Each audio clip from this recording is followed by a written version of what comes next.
Welcome home, Ethan. Let's play a game. You have 60 seconds to open the briefcase, or the entire estate becomes ashes. Man, just listen to those words. It is the ultimate, terrifying ultimatum. A distorted digital voice echoing through a dead silent house, instantly turning a rescue mission into an absolute nightmare. This single line caps off one of the most intense narrative sequences we've looked at in a really long time. I am so incredibly excited to be your guide today for this explainer, where we're going to dive deep into the mechanics of suspense using episode 7 of The Empty Mansion. We'll be breaking down exactly how a writer takes a few simple elements and morphs them into a total masterclass in tension. Once you understand the psychology behind a scene like this, it's like a giant puzzle pieces falling into place. You really start to see the matrix of every thriller you ever read or watch. And that leads us to a pretty massive question, right? How exactly does a story build ultimate life or death tension in just a handful of short paragraphs? Well, I can tell you it's definitely not magic. It's highly deliberate architecture. We are going to deconstruct the specific pacing, the incredibly sharp sensory details, and the psychological weight of a ticking clock. Recognizing these tools will completely change how you experience thrillers going forward. Okay, let's jump straight into Section 1, the high-speed setup, and look at how establishing immediate urgency actually works. Just picture this timeline for a second. At 0 seconds, Ethan's armored limousine is literally tearing through the streets, blowing right past red lights. Then, by the 15-second mark, we get this intense technical anxiety. Ethan is watching his home security network, and the cameras are just dropping offline one by one. By 30 seconds, the limo screeches to a dead halt outside Vanguard Manor. And at 45 seconds, Marcus and Ethan are kicking open those grand oak doors. This rapid-fire sequence of verbs, tearing, dropping, screeching, kicking, it totally strips away our ability to process the scene rationally. It forces our reading pace to match their physical speed, creating a real physiological response. Your heart rate literally syncs up with the text. Now, notice this hyper-specific detail right in the middle of all that high-speed, high-tech chaos. Ethan is helplessly watching his advanced grid fail, and what does he do? He tightly grips his notebook. It's such a grounded, deeply human reaction, isn't it? He's watching a multi-million-dollar system crumble, and all he can do is squeeze this entirely mundane object. It works so well because we completely understand that psychological reflex of clinging to whatever is in our hands when we feel utterly powerless. All right, moving on to Section 2, the sensory shift.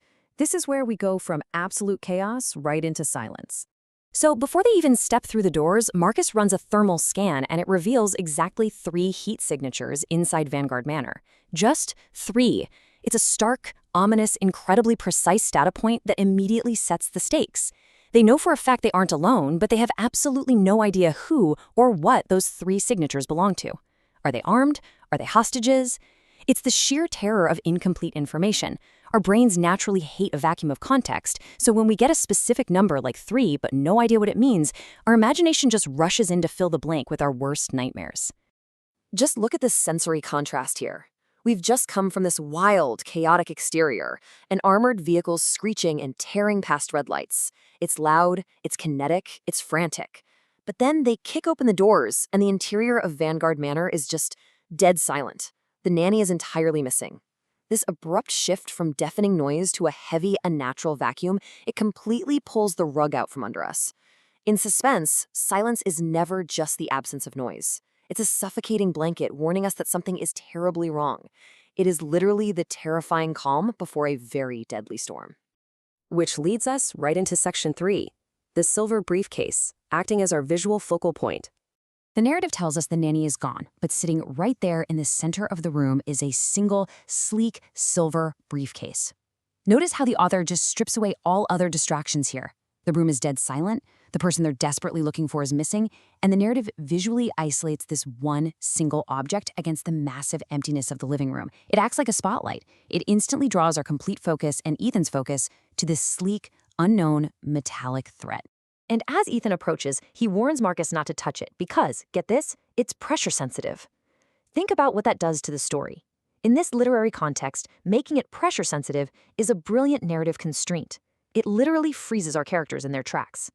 After all that sprinting, driving, and kicking down doors, they are suddenly paralyzed. Any attempt to tamper with the object could trigger a catastrophe. All that kinetic energy from the opening is instantly compressed into this tiny, terrifyingly fragile standoff. It's an amazing trick for any narrative. Take your fastest-moving characters and instantly strip them of their mobility to create a localized pressure cooker. And now for the climax. Section 4, Anatomy of a Cliffhanger and the Final Countdown. Just as they're frozen there, staring at this briefcase, the silence is violently broken. The mansion's main computer speaker suddenly crackles to life. A distorted, digital voice echoes through those dead, silent hallways, proposing a deadly game and delivering an impossible ultimatum. This sudden influx of sound completely shatters the quiet dread we've been sitting in. It aggressively lays out the terrifying new rules of engagement. We are suddenly dealing with a villain who is fully in control of the environment, turning Ethan's own safe haven into a weapon against him. Which brings us right back to that chilling opening hook.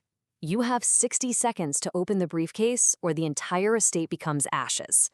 This villain's monologue perfectly distills all that preceding dread, the high-speed chases, the suffocating silence, into one clear, inescapable ultimatum. It forces the characters out of their frozen state and demands immediate action. There's no hiding anymore, and there's definitely no more waiting.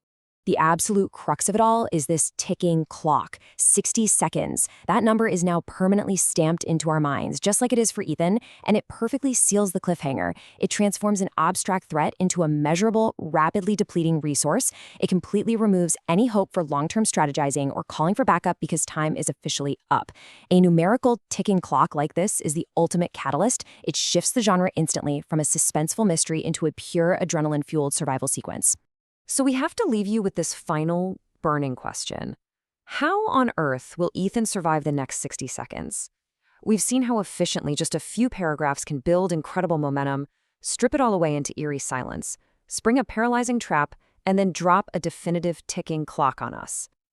The trap is sprung, the clock is officially ticking, so tell me, what would your next move be?